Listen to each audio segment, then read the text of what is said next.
So, we have a few questions for you, not because we don't know the answers, because we have a very clear vibrational awareness of where each of you stands in relationship to what each of you desire. It's just perfectly clear. But the reason that we're going to ask these questions is because we would like to bring you to a more centered place in your awareness. We would like to help you to find that, some call it grounded, we call it essential, that beginning vibrational root of who you are. Because if you can frequently return to your vibrational knowledge, then what happens is you stop all the chatter that doesn't matter, that is preventing you from a clear and, more important, satisfying path to the unfolding of what you want. So just some fun questions. Call out if you want, or just project with your thoughts. Either is fine, because it's all for you. Do you understand that you are more than this physical body? Is it logical to you that you have been before this physical personality, and that you will begin following this physical personality, that you are eternal, ongoing? Can you feel some logic in that? Can you feel that there is not a veil or a wall or even really an important differentiation between the non-physical part of you before you were born and the physical part of you now that you are born? In other words, can you stretch your awareness of who you are to include who you really are, the whole of who you really are? Can you acknowledge that you are sourced, that there is a source of you who is in real time aware of you? That's really the question. A non-physical part of you, keenly aware of this physical part of you. Can you find that knowledge?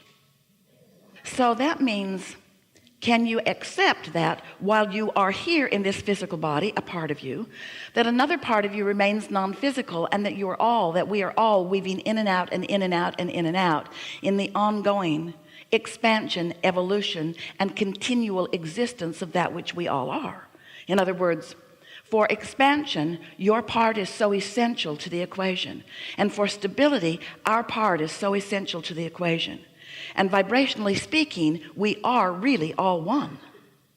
Can you sort of find that? Can you accept that even though there's so much to see, so much to experience through your magnificent sensors and ability to translate vibration into meaningful life experience, that even though you have that ability to do that, can you sense that there is a whole vibrational world that is moving through you and around you and to you, that is really what is responsible for everything that you see? Can you accept that there is a vibrational world? And can you accept that this vibrational world matters?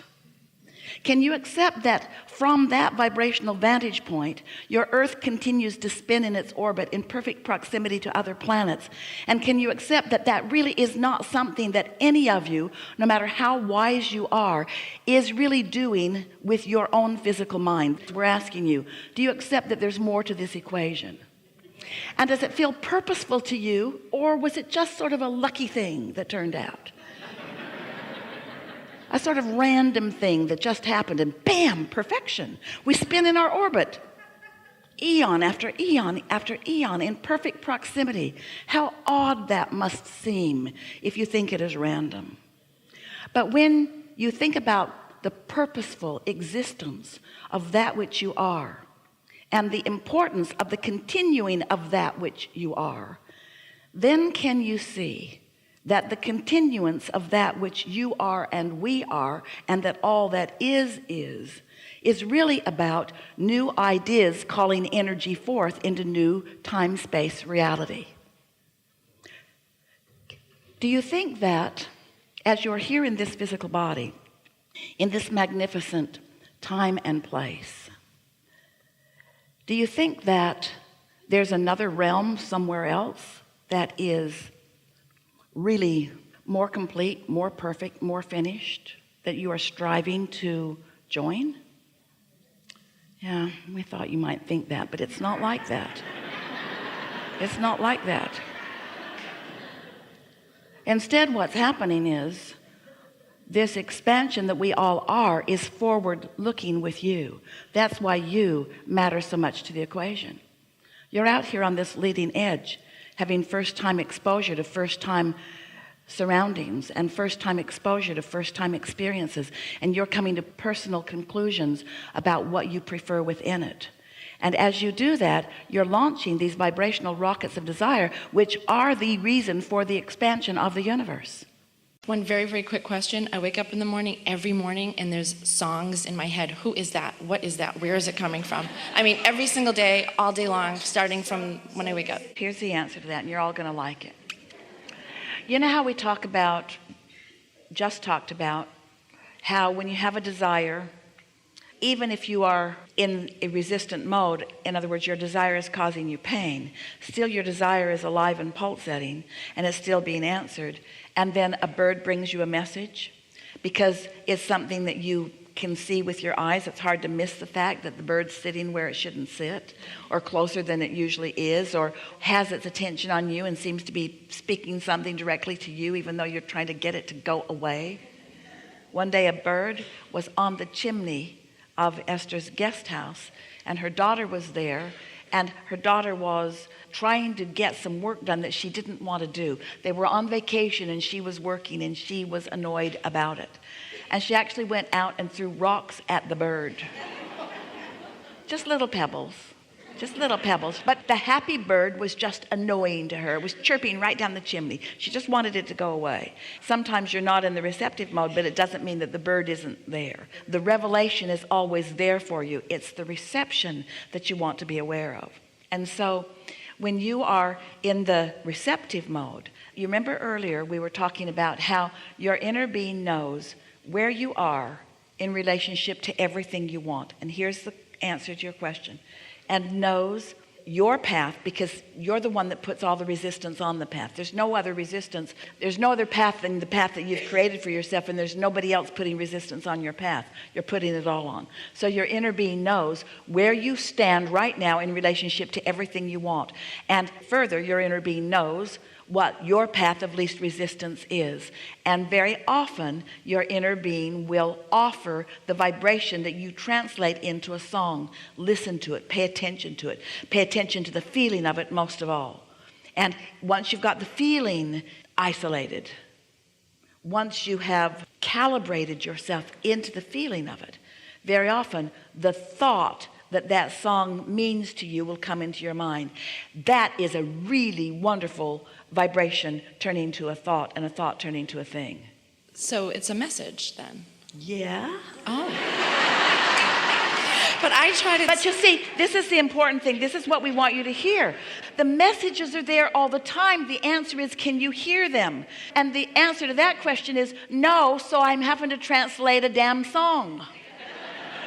But when a song keeps coming and coming and coming and coming, or the birds keep showing up and showing up and showing and showing up and showing up, stop and say, all right, what is it that I've been asking about? Because there's something here, and don't try too hard. But meditation will help you to know what that song's about. You'll get so a song will come right into your mind and you'll know it. Esther was in Orlando a few years ago, not long after Jerry made his transition. And she had gone to Universal Studios with her kids and their kids. And she had been on the Harry Potter ride, which made her seasick. It was so much motion. And she got off the ride and she is walking out and she's thinking, what am I doing here? Why would I put myself on that ride?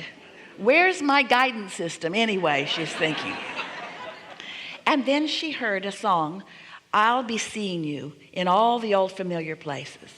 Well, there was no question who was singing that song to her. Jerry was saying, hey, beloved, dum, dum, dum. No, nothing like that. He was saying, go where you feel satisfaction. We rendezvous in the places that are satisfying to you. And while Esther loves to please her kids and their kids, what was she doing on the Harry Potter ride?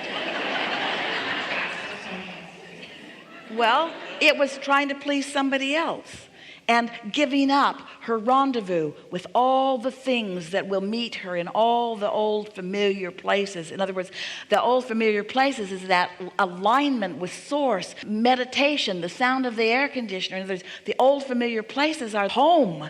Calibrate yourself to it and watch what happens. Really good. Thank you so much. Yeah. Yeah.